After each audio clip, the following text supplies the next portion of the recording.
What to do if you're being doxed.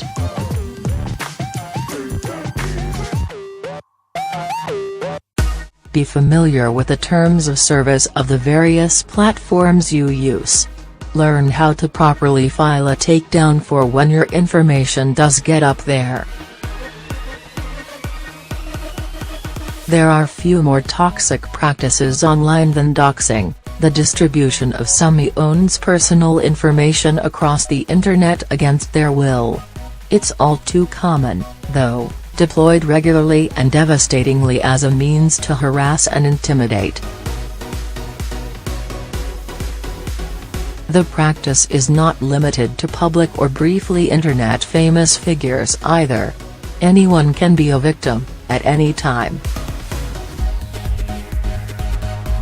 Doxing is an effective tool for bad actors, because the internet can cough up a shocking amount of publicly available information about practically anyone.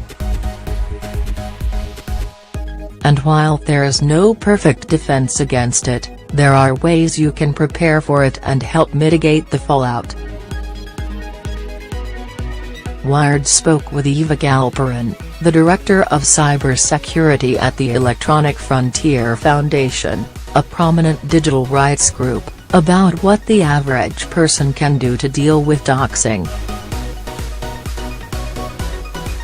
Wired, who should be concerned about doxing? Does everyone need to be prepared, even if they don't think they're at specific risk? Eva Galperin, generally people don't think about this stuff until it's too late, so it's good for everyone to have some sort of privacy and security posture set up before things go wrong.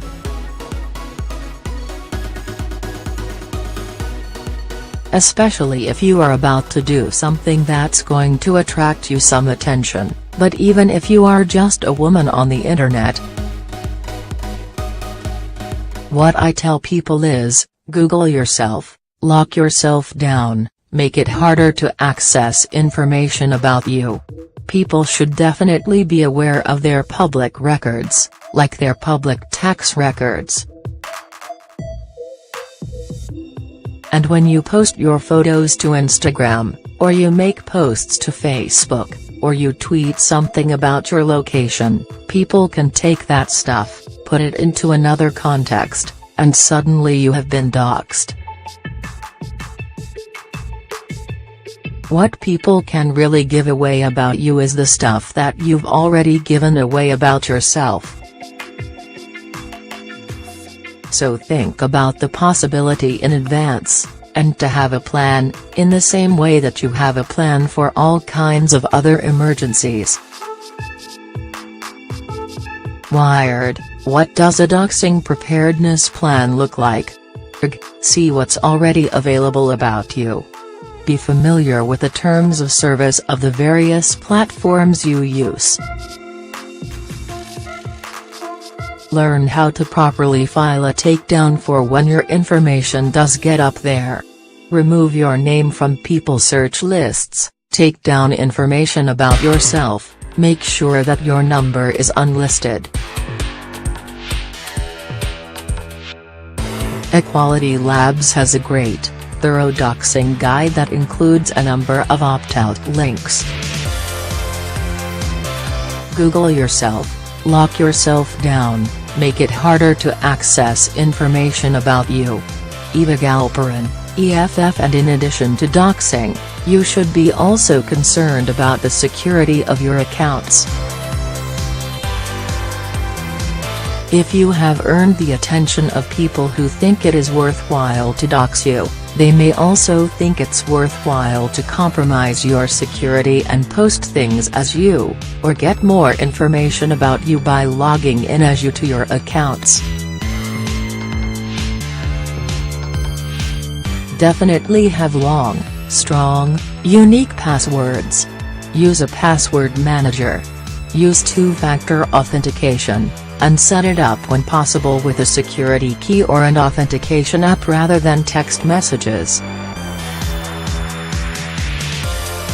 I would also recommend calling up your cell company and telling them to lock down your account, giving them a password to use so that nobody can hijack your SIM. Wired, if you're ever being actively doxed, how should you collect yourself? What are the most important first steps? The first thing you should do is to assess how much mental bandwidth you have for this. Everyone has a different breaking point, a different amount of tolerance for harassment, and different feelings about what constitutes a threat. And your tolerance for risk can change over time. For example, you might have a relatively thick skin about threats one day, but then maybe you have kids and suddenly your tolerance for threats to your home goes down considerably. If you're being targeted, I recommend basically locking down all of your accounts for a while. Maybe even appoint someone else to watch the situation for you so that you don't have to. Let somebody else do all of the emotional labor of dealing with these threats, and tracking them and reporting them to the platforms, because it can be really, really hard on a person mentally. You don't have to do this alone. You have a network of support. Wired, how responsive are platforms like Facebook and Twitter to take down requests during an attack? The good news is that doxing is against the terms of service of just about every web platform I can think of. So you can report the doxing to the platform. They'll usually suspend the person's account, or force them to take the post down or delete the post in question. But if you're facing really coordinated harassment, sometimes by that time it's too late, because they can amass a troll army at that point. They can keep changing platforms. That's why it's good to have a plan, and a backup person who will be your right hand in an emergency. If you're being doxed, it can sometimes be in conjunction with something else terrible that's happening to you. So you want to be able to get some distance from the whole situation.